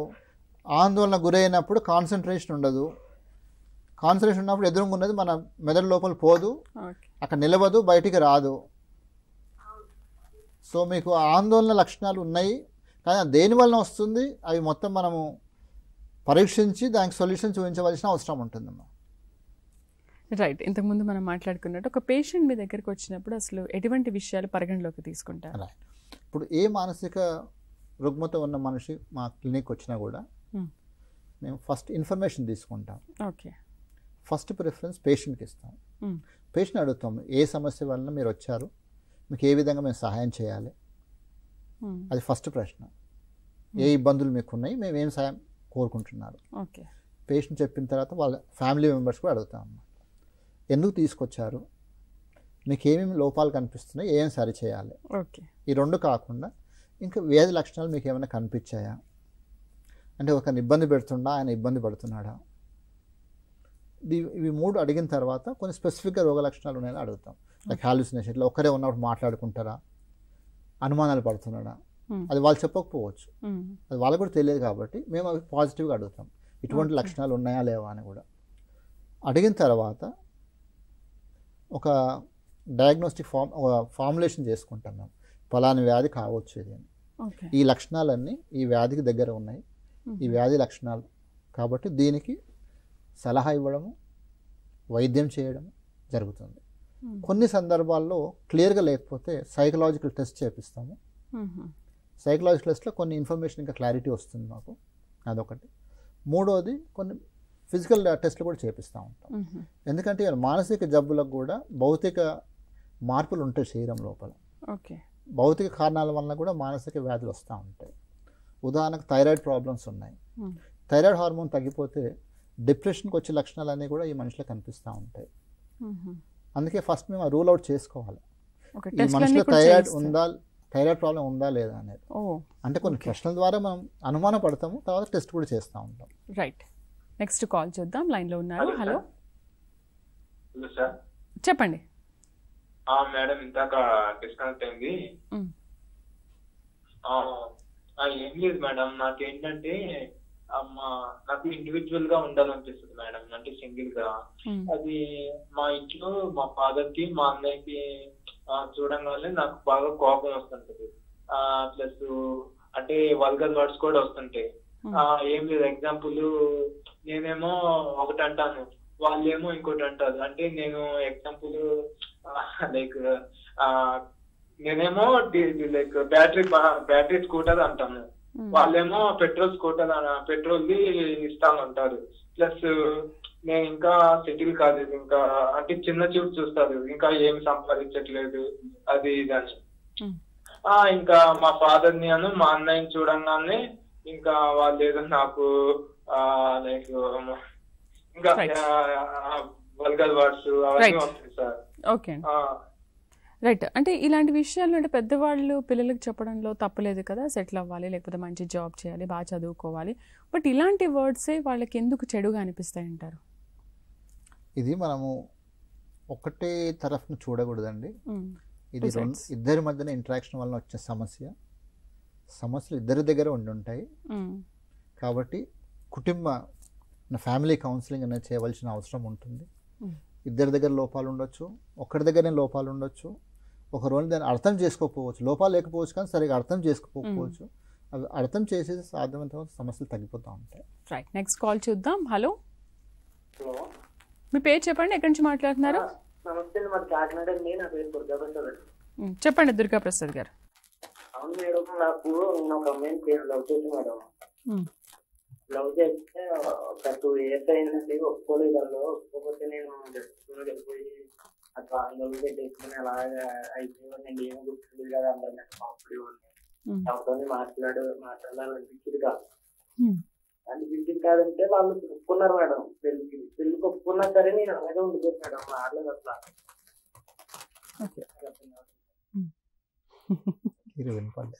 అంటే పెళ్ళయింది, వాళ్ళు ఒప్పుకోలేదు, తర్వాత ఒప్పుకున్నా కూడా నేను ఆ మానసిక సమస్యతో అలాగే ఉండిపోయాను అని అంటున్నారు. ఎందుకు అలా ఉన్నాను అంటే మీ మానసికంగా ఎక్కువ తీవ్రంగా దెబ్బతిని ఉంటారు, తొందర రికవర్ కాలేకపోయారు. ఆ దెబ్బ అనేది లవ్ చేసుకున్నారు, అదే ఆ లవ్ ఫెయిలియర్ వలన మనసు మరీ ఎక్కువ దెబ్బతిని ఉంటుంది, అందుకే రికవర్ కానికి టైం ఎక్కువ పడుతుంది. చిన్నగా దెబ్బతిని ఉంటే ఈ పాకి రికవర్ అయ్యేటోళ్ళు. సో అది మీరు ఆందోళన తగ్గించుకొని, మరి వాళ్ళు డిప్రెషన్, కొంతమందికి డిప్రెషన్ లోన్ అవుతూ ఉంటారు తీవ్రత ఎక్కువ అయిపోయి, ఆ డిప్రెషన్ కూడా తగ్గించేసి కొంచెం కౌన్సిలింగ్ చేసేసి మీ వాళ్ళతో కూడా మాట్లాడి వాళ్ళు కొంచెం ప్రేమగా దగ్గర తీసుకుంటారు చూస్తే తొందర రికవర్ అవుతారు. రైట్, నెక్స్ట్ కాల్ చూద్దాం. లైన్లో ఉన్నారేమో. హలో హలో మేడం, చెప్పండి మీ పేరేంటి? మా చెల్లె కొడుకున్నాడు సార్, చెల్లె కొడుకు. హలో సార్, వింటున్నాం, చెప్పండి. నాకు చెల్లెకు కొడుకు ఒకనాడు, అతనికి ఏంటంటే ఫిట్స్ ఒకటినది. తర్వాత మనం చెప్పింది మనం మాట్లాడుతుంటే అది రిపీట్ చేస్తున్నాడు, ఒకటే రిపీట్ చేస్తున్నాడు. సరిగ్గా ఇంకోటి ఏంటంటే తల్లిని ఎట్లా పడడానికి తిడతాడు, తర్వాత తిడుతుంటే ఎట్లా పడడానికి మాట్లాడుతుంటాడు ఒకటి. రెండోది ఏంటంటే అన్నం తినమంటే తినడు, చెప్తే వినడు. ఇంకొక విషయం ఏంటంటే నిద్రపోతున్నాడు చేస్తాను, లేవంగానే అతను కూడా లేస్తాడు, తల్లి లేవంగా అతను కూడా లేస్తాడు. లేచి ఎట్లా పడితే అట్లా మాట్లాడుతుంటాడు, అంత చెప్పిన మాట రిపీట్ చేస్తుంటాడు. ఇదే విధంగా చేస్తుంటాడు. ఏందో అర్థం కాలేదు. ఎంతండి బాబు ఏజ్? ఏజ్ అబౌట్ 21-22 ఇయర్స్ ఉంటుందండి పెద్ద అబ్బాయి. ఇప్పుడు ఒకటేమో అబ్బాయికి ఫిట్స్ ఉన్నది ఒకటి, ఫిట్స్కు చాలా మంచి వైద్యం అవైలబుల్ ఉంది. కాకపోతే ఒక 3 సంవత్సరాలు కనీసం వాడవలసిన అవసరం ఉంటుంది ఫిట్స్ వైద్యం అనేది. అది చేస్తే ఫిట్స్ తగ్గిపోతుంది. మనం ఫిట్స్ కంట్రోల్ చేయకుండా అట్లా కొన్ని సంవత్సరాలు వదిలేసేస్తే మెదడు దెబ్బతింటూ ఉంటుంది, దానివల్ల ప్రవర్తన లోపాలు కూడా బయటకు వస్తూ ఉంటాయి. అందుకే మీరు ఫస్ట్ వెంబడే ఫిట్స్కు వైద్యం చేయించండి, ఇంకా దెబ్బతినకుండా ఉంటుంది. రెండోది మరి బుద్ధిమాంద్యం ఏమైనా ఉందేమో ఆలోచించవలసిన అవసరం ఉంటుంది. బుద్ధిమాంద్యం ఉన్న వాళ్ళు సేమ్ వర్డ్స్ రిపీట్ చేస్తూ ఉంటారు, ఎందుకంటే అది చేయాలనేది వాళ్ళకి తెలియదు కాబట్టి చేస్తూ ఉంటారు. మరి ఇంకా కొన్ని విషయాలు కనుక్కుంటే కానీ మనము మీకున్న సమస్య క్లియర్గా సొల్యూషన్ చెప్పలేము. ఇంతవరకే చెప్పగలుగుతాం. ఫిట్స్ వైద్యం వెంబడే చేయించండి, డాక్టర్ గారి దగ్గర తీసుకెళ్ళండి. ఈవెన్ మామూలు ఎంబీబీఎస్ డాక్టర్ దగ్గర తీసుకెళ్ళండి. వాళ్ళు పరీక్ష చేసిన తర్వాత వేరే స్పెషలిస్ట్ అవసరం ఉందా లేదా వాళ్ళు నిర్ణయిస్తారు, చెప్తారు మీకు. రైట్, నెక్స్ట్ కాల్ చూద్దాం. లైన్లో ఉన్నారు. హలో. రైట్, కాల్ కట్ అయినట్టుంది. సో రుగ్మతలు ఆందోళనకు సంబంధించి దీంట్లో కూడా ఏమైనా టైప్స్ ఉంటాయా? ఇప్పుడు ఆందోళన అనేది ఒక రాంగ్ సిగ్నల్ అన్నమాట మనిషికి. అంటే ఏదో డేంజర్ వస్తుందనే సిగ్నల్ ఇచ్చేది ఆందోళన. మనం ఫియర్ అంటాం, ఫియర్ ఒకటి, ఆందోళన ఒకటి, 2 పదాలు వాడుతుంటాం. ఫియర్ అంటే నిజంగా ఎదురుగా డేంజర్ ఉంటే మనకు భయం వేస్తే దాన్ని భయం అంటాము, లేదా ఫియర్ అంటాం. ఎదురుగా పాము ఉంది, భయం వేస్తుంది, అది కరెక్ట్ సిగ్నల్. అంటే అక్కడ నుంచి ఎస్కేప్ కావాలి, మనం తప్పించుకోవాలి. ఎదురుగా ఏది లేకున్నా అదే లక్షణాలు మన లోపల కనిపిస్తే అది ఆందోళన కింద వస్తుంది. లక్షణాలు ఒకటే విధంగా ఉంటాయి. ఏముంటాయి? మనం దాన్ని తప్పించుకోవాలి డేంజర్ నుంచి. అంటే ఏం చేయాలి? మనం మెదడు ఎక్కువ పని చేయాలి. మెదడుకి ఏం కావాలి? ఆక్సిజన్ కావాలి, గ్లూకోజ్ కావాలి. అవి 2 కావాలంటే గుండె ఎక్కువ పని చేయాలి, రక్తం ప్రసరణ పెరగాలి, అందుకు గుండె ఎక్కువ కొట్టుకుంటుంది. ఆక్సిజన్ ఎక్కువ కావాలి, శ్వాస ఎక్కువ ఆడుతూ ఉంది. సో ఆందోళనలో శరీరంలో ప్రతి భాగం లక్షణాలు కనిపిస్తూ ఉంటాయి. మనం ఉరకాలంటే కండలు ఎక్కువ పని చేయాలి, చేతులు వణుకుతూ ఉంటాయి, కండలు బిగుసిపోయి ఉంటాయి. ఈ కండలు ఎక్కువ పట్టుకున్నప్పుడు తలనొప్పి వస్తుంది, కాన్సన్ట్రేషన్ తగ్గుతుంది, నిద్ర తగ్గుతుంది. ఇవన్నీ ఆందోళన లక్షణాలు. ఇవి ఆందోళన లక్షణాలు మాత్రమే. అయితే ఆందోళన సంబంధించిన వ్యాధులు ఉన్నాయి, మళ్ళీ 4-5 రకాల వ్యాధులు ఉన్నాయి. ఒకటి జనరలైజ్డ్ యాంగ్జైటీ డిజార్డర్ అంటాం. దానిలో ఏంటంటే మనిషికి ఆందోళన ఆల్మోస్ట్ ఎవ్రీడే ఉంటుంది, రోజు 2-3 సార్లు వస్తుంటుంది. ఏం కారణం కనిపించదు, కానీ నిద్రపోడు, కాన్సన్ట్రేషన్ ఉండదు, తలనొప్పి ఉంటుంది, చంచలం ఉంటుంది, చేతులు వణుకుతూ ఉంటాయి. రెండోది ఫోబియా అంటాం. ఫోబియా అంటే పలాని వస్తువు కానీ పలాని సిచ్యువేషన్ చూసినప్పుడు మాత్రమే భయం వేస్తుంది, వేరే అప్పుడు ఉండదు. సపోజ్ లిజార్డ్స్ ఉంటాయి, బల్లులు, కొంతమందికి లిజార్డ్ ఫోబియా కామన్ ఫోబియా. స్పెషల్గా గృహిణులు కిచెన్లో బల్లి కనిపిస్తుంది, కిచెన్లోకి పోరు వాళ్ళు ఇంకా ఆ రోజు. మామూలు చాలా మంది పోతా ఉంటారు, పని చేసుకుంటా ఉంటారు నార్మల్గా. ఎందుకంటే ఆ ప్లేస్ నుంచి వెళ్ళిందని చూసినా కూడా ఆ ప్లేస్కి వెళ్ళరు అసలు. అయితే కొంతమంది కొంతసేపు ఆఫీస్ పోతారు, అది నార్మల్ కింద లెక్క పెడతాం. కొంతమంది ఆ రోజు వంట కూడా చేయరు, అంటే మన పని మీద ఎఫెక్ట్ ఇస్తుంది, ఆ నుంచి పారిపోతారు. ఆ బల్లి ఆ రూమ్లోకి నుంచి బయటకు పోయినా కానీ ఆ లోపల పోరు, అది ఫోబియా కింద వస్తుంది. దానికి వైద్యం చేయవలసిన అవసరం ఉంది. వైద్యం చేయకపోతే ఏమవుతుంది? మనిషి సఫర్ అవుతున్నారు, ఎందుకంటే లోపల దడ ఉంటుంది, చెంచలము, చికాకు ఇవన్నీ ఉంటాయి, ప్లస్ పని దెబ్బతింటుంది. 2 ఆ 2 ఉంటేనే వ్యాధి కింద లెక్క పెడతాం. అంటే మనిషికి ఇబ్బంది కలగడము, పని మీద ఎఫెక్ట్ ఇవ్వడం. డిస్ట్రెస్, డిస్ఫంక్షన్ అంటాం. ఈ రెండు ఉంటేనే వ్యాధి కింద లెక్క పెడతాం. లేకపోతే మానసిక రుగ్మత మాత్రమే, ఒక సిమ్టమ్ మాత్రమే అది. ఈ రెండు దానికి లక్షణాలు వస్తే అప్పుడు వ్యాధి కింద లెక్క పెట్టి దానికి వైద్యం చేయవలసిన అవసరం ఉంటుంది. ఇంకోటి, హలో హలో మేడం, నమస్తే మేడం. నమస్తే, టీవీ వాల్యూమ్ తగ్గించి మాట్లాడండి అమ్మా. Okay madam. మీ సమస్య చెప్పండి ఇప్పుడు. మేడం నాకు వైబ్రేషన్ ఎక్కువగా వస్తూ ఉంటుంది. తల అంతా పనుకున్నప్పుడు అంతా జోమ్ పట్టేస్తుంది, నరాలు వీక్ అయిపోయి వైబ్రేషన్ వస్తూ ఉంటుంది, చేతుల్లో ఏం పట్టుకున్నా బలం లేకుండా ఉంటుంది. దానివల్ల మతి మరుపు కూడా ఎక్కువ వచ్చేస్తుంటుంది నాకు. అవునమ్మా, మీరు చెప్పిన లక్షణాలన్నీ ఈ జనరలైజ్డ్ యాంగ్జైటీ డిజార్డర్ అంటారమ్మా, ఆందోళన లక్షణాలు. సాధారణ ఆందోళన వ్యాధి కింద వస్తుందమ్మా. దాంట్లోనే ఈ వణుకుడు, నిద్ర లేకపోవడము, చంచలత్వము, కాన్సన్ట్రేషన్ తగ్గడము, కాన్సన్ట్రేషన్ తగ్గుతుంది కాబట్టి మతమరుపు రావడము, ఇవన్నీ ఉంటాయి. దానికి వైద్యం చేసి తగ్గిపోతుందమ్మా. అట్లా వదిలేయకండి, అంటే డేంజర్ కాదు, ఇబ్బంది పడుతూ ఉంటారు మీరు. ఇబ్బంది తగ్గించుకోవడానికి తొందరగా వైద్యం చేయించుకుంటే మంచిది. రైట్, నెక్స్ట్ కాల్ చూద్దాం. లైన్లో ఉన్నారు. హలో హలో మేడం, నమస్తే మేడం. నమస్తే అండి, చెప్పండి మీ సమస్య ఏంటో. మేడం నాకు దిగులు, ఆందోళన ఉంటది. బయటికి వెళ్ళాలన్నా భయంగా ఉంటది, 10 మందిలోకి వెళ్ళాలన్నా, మనుషుల సైజు చూసి మాట్లాడాలన్నా కూడా సరిగ్గా మాట్లాడలేను. చిన్న విషయాలకి బాధపడిపోవడం, దిగులు పడిపోవడం, అవమానం అయిపోతూ ఉంటుంది మేడం. ఓకే, డాక్టర్ గారు చెప్తారు. మీకు ఈ రెండు లక్షణాలు ఉన్నాయి కదా, దిగులు, ఆందోళన రెండు ఉన్నాయి. రెండిట్లో ఏది ఎక్కువ ఉంది? దిగులు ఎక్కువగా ఉంటుందా, ఆందోళన ఎక్కువ ఉంటుందా? ఏది మొదట స్టార్ట్ అయింది మీకు? కాల్ కట్ ఓకే, అంటే ఆందోళన కానీ దిగులు కానీ ఎలా, అసలు ఎలా మనం దాన్ని గుర్తుపట్టేది? ఆందోళన ఏమో యాక్టివిటీ పెరుగుతుంది, అంటే చంచలత్వము, గుండె దడ, చికాకు, ఇవన్నీ ఆందోళన, నిద్ర లేకపోవడం, ఇవన్నీ ఆందోళన లక్షణాలు. డిప్రెషన్ ఏమో స్లో డౌన్ అయిపోతారు, దిగులుగా ఉంటారు, ఏడుస్తూ ఉంటారు, కదలరు, ఎక్కడ తక్కువగా మాట్లాడుతూ ఉంటారు, చిన్నగా మాట్లాడుతూ ఉంటారు, ఏడుస్తూ ఉంటారు, జీవితం మీద విరక్తి పుట్టినట్టు ఆలోచనలు వస్తాయి. దీన్ని డిప్రెషన్ అంటాం. అంటే ఇక్కడ నుంచి మనోవైకల్యం కూడా చెందే అవకాశం ఏదైనా కనిపిస్తుంది అంటారా? అంటే డిప్రెషన్ నుంచి, ఆందోళన నుంచి మనోవైకల్యం రాదు. మనోవైకల్యం యాక్చువల్గా స్కిజోఫ్రీనియా, దానికి మనం ఈ పేరు వాడుతూ ఉంటాము, కానీ అంత క్లారిటీ లేదు. చాలామంది అర్థం చేసుకోరు, మనోవైకల్యం అంటే స్కిజోఫ్రీనియా అని అర్థం చేసుకోరు. కాకపోతే నియరెస్ట్ పదం అదే ఉంది మనకు. స్కిజోఫ్రీనియా అనేది మనకున్న మానసిక వ్యాధుల్లో అతి తీవ్రమైన వ్యాధి. దీనికన్నా తీవ్రమైన వ్యాధి అనేది ఓన్లీ డిమెన్షియా అనమాట, వృద్ధాప్యంలో వస్తుంది.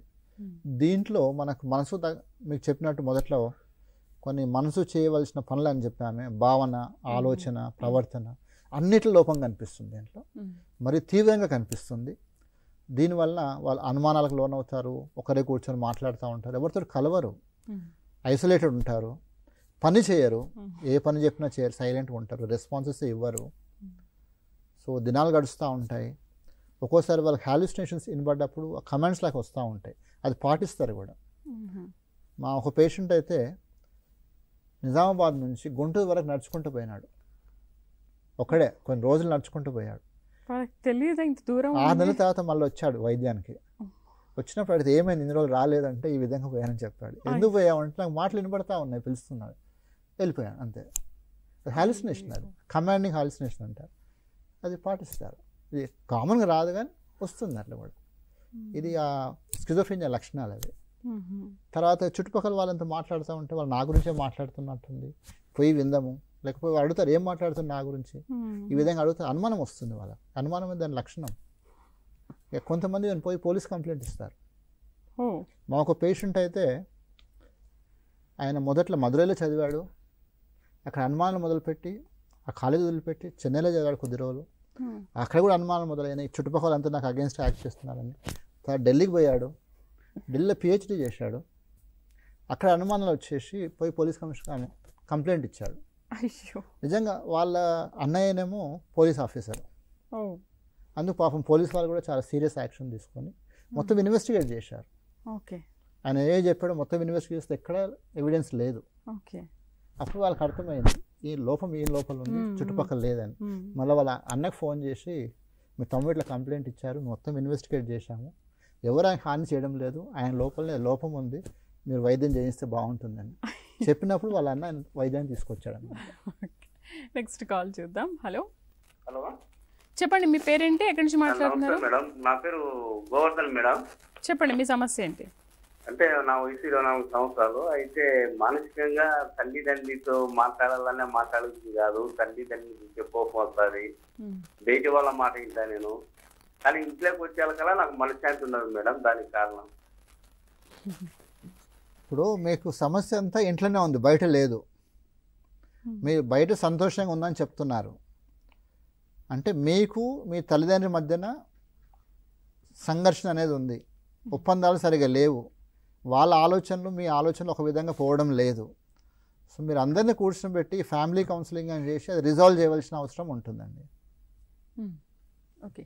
సో ఇప్పటివరకు మీరు అంటే పేషెంట్స్ వచ్చిన దాన్ని బట్టి చూస్తే అసలు ఎవరెవరు ఎటువంటి రకాలైన పేషెంట్స్ మీ దగ్గరికి వచ్చారంటారు?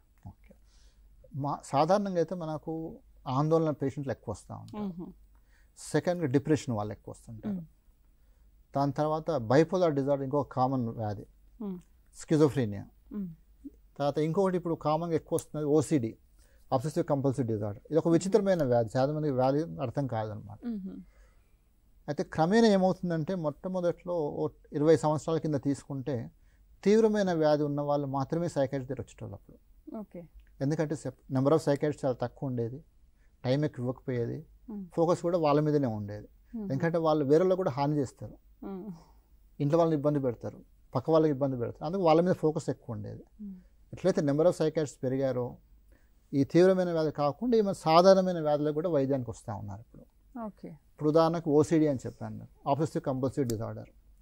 దీంట్లో ఏంది, వాళ్ళకు ఆలోచనలు పదే పదే అవే రిపీట్ అవుతూ ఉంటాయి. వద్దనుకున్నా వాళ్ళకి ఇష్టం ఉండదు ఆలోచనకు రావాలని, కానీ ఆలోచన వస్తూనే ఉంటుంది. 4 సార్లు 5 సార్లు ఆలోచన వస్తూ ఉంటుంది. వాళ్ళు కంట్రోల్ చేయడానికి ట్రై చేస్తారు, కాదు. దానివల్ల వాళ్ళు స్ట్రగుల్ అవుతూ ఉంటారు. బయట ఇంటి వాళ్ళకి చెప్పేస్తే నువ్వు కంట్రోల్ చేసుకో, నీ ఆలోచన కదా అంటారు. వ్యాధి అని వాళ్ళకు కూడా తెలియదు. ఈవెన్ ఎంబీబీఎస్ డాక్టర్ దగ్గర పోయినా అర్థం కాదు, కొంతమంది ట్రైనింగ్ సరిగ్గా లేదు కాబట్టి. అంటే ఈ మధ్యన వాళ్ళకు కూడా మేము ట్రైనింగ్ ఎక్కిస్తున్నాం, వాళ్ళు గుర్తుపట్టగలుగుతున్నారు. ఒక 10 years కింద ఎంబీబీఎస్ డాక్టర్ గుర్తుపట్టకపోయేది. నీ ఆలోచన కంట్రోల్ చేసుకో, ఏం లేదంట పంపించేది అనమాట. ఇట్లనే స్ట్రగుల్ అయ్యేది. ఇలా ఇంకా ఆలోచనలు ఎట్లా వస్తాయంటే దేవుని దగ్గర పోయి పూజకు కూర్చుంటారు, ఆ దేవుని మీదనే చెడు ఆలోచనలు వస్తుంటాయి, సెక్షువల్ థాట్స్ వస్తూ ఉంటాయి. వాళ్ళకి అసలు చాలా బాధ అనిపిస్తుంటాయి లోపల. వాళ్ళకు నాకు రావద్దు, దేవుని మీద ఆలోచన ఏంటి, నేను మొక్కనికి పోయిన ఆలోచన వస్తుంది అని. ఎంత అదుపు చేద్దామన్నా అదుపు రాదు, ఒకరోజు రాదు, తెల్లారి మళ్ళీ వస్తుంది అదే ఆలోచన. దీన్ని ఆబ్సెషన్స్ అంటారు. కొంతమందికి ఏది ముట్టుకున్నా డౌట్ ఉంటుంది, డౌట్ ఆబ్సెసివ్ డౌట్స్ అంటారు దాన్ని. నిజంగా ఏమి ఉండదు, పోయి కడుక్కుంటారు, సరే కడుక్కునే తృప్తి రాదు, 2 సార్లు కడుగుతారు, 3 సార్లు 4 సార్లు కడుగుతారు, నీళ్ళన్నీ వేస్ట్ చేస్తూ ఉంటారు. ఇది రిపీటెడ్ యాక్షన్ కంపల్షన్ అంటారు. కొంతమంది ఇంటికి తాళం వేస్తారు, సరే వేసినా డౌట్ వస్తుంది, ఓ ఫర్లాంగ్ పోయి మళ్ళీ వచ్చి మళ్ళీ చెక్ చేస్తారు, 3వసారి 4వసారి చెక్ చేస్తారు. ఈ విధంగా టైం వేస్ట్ అవుతుంది, ఇబ్బంది పడుతూ ఉంటారు, కానీ ఏం చేయలేరు. అది వ్యాధి లక్షణం, దానికి వైద్యం ఉంది, కానీ చాలామంది తెలియదు. వైద్యం చేసి తగ్గిపోతుంది. మాకు పేషెంట్ వచ్చేటోళ్ళు 3,000 రూపాయలు ఖర్చు పెడతారు నెలకు. దేనికి? Toilet risk. ఓన్లీ సోప్ డిటర్జెంట్కు నెలకు 3,000 రూపాయలు ఖర్చు పెడుతుంది కడగనికనే. అది ఓసిడి లక్షణం అనమాట. అయ్యో. నెక్స్ట్ కాల్ చూద్దాం. హలో, నేను నా పేరు దివ్య అండి, హైదరాబాద్ నుంచి మాట్లాడుతున్నాను. చెప్పండి మీ సమస్య ఏంటో. అంటే యాక్చువల్లీ సమస్య మా సిస్టర్ అండి. 5 years బ్యాక్ మా ఫాదర్, హలో వింటున్నామండి, 5 years బ్యాక్ మా ఫాదర్ చనిపోయారు. సో అప్పుడు ఏంటంటే మా సిస్టర్ కి ఇక్కడ కొంచెం గొంతులో ఏదో రిలీజ్ అయినట్టు అట్లా అనిపించిందంట. ఆ 1 year తర్వాత ఏంటంటే తనంతలో తానే ఇట్లా ఏడవడం ఉన్నట్టుండి సడన్ గా ఇట్లా ఏడ్చి వచ్చి పట్టుకోవడం, ఎందుకు ఏడుస్తున్నావు అంటే ఏం లేదని అనడం. అట్లా 2 years అయిపోయింది. మేము ఏంటంటే నార్మల్ గా మేబీ ఈమెనే అట్లా చేస్తుందేమో అనేటట్టుగా మేము అట్లా అనుకున్నాము. తర్వాత 1 day ఉన్నట్టుండి సడన్ గా తనకు ఫిట్స్ వచ్చింది. లాస్ట్ 4 months బ్యాక్ వచ్చింది అనమాట. అయితే ఫిట్స్ వచ్చింది. వచ్చిన తర్వాత ఇక అప్పుడు ఏంటంటే డాక్టర్ ఒకసారి సిటీ స్కాన్ ఎంఆర్ స్కాన్ తీయించమని చెప్పారు. తీయించాము. తీయించిన తర్వాత దానికి టాబ్లెట్స్ ఉంటాయి కదా, ఆ టాబ్లెట్స్ కంటిన్యూ చేయమని అన్నారు. సో మళ్ళీ ఏంటంటే మాకు టాబ్లెట్స్ ఒక 5 days అట్లా దాన్ని స్టాప్ చేయగానే మళ్ళీ ఫిట్స్ వచ్చింది. సో అంటే ఫిట్స్ అనేది కంప్లీట్ గా తగ్గడానికి మన ట్రీట్మెంట్ ఉంటుందా అనే దాని గురించి అడగడానికి కాల్ చేస్తామండి. ఈ ఫిట్స్ అనేదమ్మా మెదడుకు సంబంధించిన వ్యాధి. మెదడు లోపల ఎలక్ట్రికల్ డిశ్చార్జెస్ అనేవి మన వాయిస్ షార్ట్ సర్క్యూట్ ఎట్లా వస్తుందో అట్లా వస్తుంది అనమాట. దీనికి ఏంటంటే సరైన మోతాదులో కనీసం 3 సంవత్సరాలు ఫిట్స్ లేకుండా ఉన్నప్పుడు అప్పుడు తగ్గించుకుంటూ పోయి మానేయవలసిన అవసరం ఉంటుందమ్మా. ఒక నెల రోజులు వాడినా ఫిట్స్ కంట్రోల్కి వస్తాయి, కానీ నెల రోజుల తర్వాత 2 రోజులు బంద్ చేస్తే మళ్ళీ ఫిట్స్ వస్తాయి. అంటే ఆ వ్యాధి పూర్తి తగ్గలేదని అర్థము, అదుపులోకి వచ్చింది కానీ పూర్తి తగ్గలేదని అర్థము. మామూలు గైడ్ లైన్స్ ఏంటంటే 3 సంవత్సరాలు ఫిట్స్ ఉండకూడదు, అంతవరకు వాడాలి. 3 సంవత్సరాలు లేకుండా అయినప్పుడు అప్పుడు కూడా తగ్గించుకుంటూ పోయి మానేయాలన్నమాట. కొంతమందికి 5 సంవత్సరాలు అవసరం రావచ్చు. ఎవరికి అంటే వాళ్ళ కుటుంబంలో ఫిట్స్ ఎక్కువ ఉంటే, జెనెటిక్గా లోడ్ ఉన్న వాళ్ళకు కొంచెం ఎక్కువ రోజులు వాడవలసిన అవసరం ఉంటుంది, లేదా తలకు దెబ్బలు తగిలిన వాళ్ళకు కొంచెం ఎక్కువ రోజులు వాడవలసిన అవసరం ఉంటుంది. సో 3 నుంచి 5 సంవత్సరాలు తప్పక వాడవలసిన అవసరం ఉంటుంది అన్నమాట. ఓకే. సో చివరిగా మానసిక వ్యాధులకు గురి కాకుండా ఉండాలంటే మనం ఎలా కంట్రోల్లో ఉండాలి, ఏం చేయాలి? మానసికంగా ఆరోగ్యంగా ఉండాలంటే ఫస్ట్ భౌతికంగా ఆరోగ్యం కాపాడుకోవాలి. దాని మీద ఆధారపడి ఉంటుంది. మనసు అనేది శరీరంలో ఉంటుంది కాబట్టి శరీరం మంచిగా ఉండాలి. సరైన వ్యాయామము, నిద్ర, భోజనము, సమయానికి భోజనం చేయడము చాలా ముఖ్యం. అట్నే ఏమేమి తినాలనేది కూడా చాలా ముఖ్యము. అది 2 విధాల సాయం చేస్తుంది. భౌతిక ఆరోగ్యానికి సాయం చేస్తుంది, మానసిక ఆరోగ్యానికి సాయం చేస్తుంది. డిసిప్లిన్ అనేది చాలా ఇంపార్టెంట్. చిన్నప్పటి నుంచి మనము పెరుగుదల, పిల్లల్ని ఏ విధంగా పెంచుతాం, ఒక స్ట్రాంగ్ పర్సనాలిటీని డెవలప్ చేయగలిగితే వ్యాధులు చాలా తక్కువ వస్తాయి. చిన్నదానికి ఆందోళన పడకుండా పెంచాలి చిన్నప్పటి నుంచి, అప్పుడు వ్యాధులు తగ్గుతాయి. సో ఈ న్యూట్రిషన్ బ్యాలెన్స్ చేయడము, నిద్ర బ్యాలెన్స్ చేయడము, డిసిప్లిన్ తీసుకురావడము, ఏదైనా సమస్య తొందరగా గుర్తుపట్టి వైద్యం చేయించడం, ఎక్కువ కాకుండా చూసుకోవాలి. సలహాలు తీసుకోవడం, సమస్య పెరగకుండా ముందు సలహాలు తీసుకొని చిన్నగా ఉన్నప్పుడే ఇచ్చేసేయాలి. అట్నే వదిలేస్తే వ్యాధి వరకు పోవచ్చు, అది పోకుండా చూసుకోవాలి. రైట్. మానసిక వ్యాధులకు గురి కాకుండా ఎలా ఉండాలి, అలాగే దానికి ఉన్న చికిత్సా మార్గాల గురించి చాలా చక్కగా వివరించారు. Thank you very much. నమస్కారం. ఇది వాళ్ళ టీసెట్ ఆరోగ్య మిత్ర కార్యక్రమం. మరో టాపిక్తో మళ్ళీ కలుద్దాం. నమస్తే.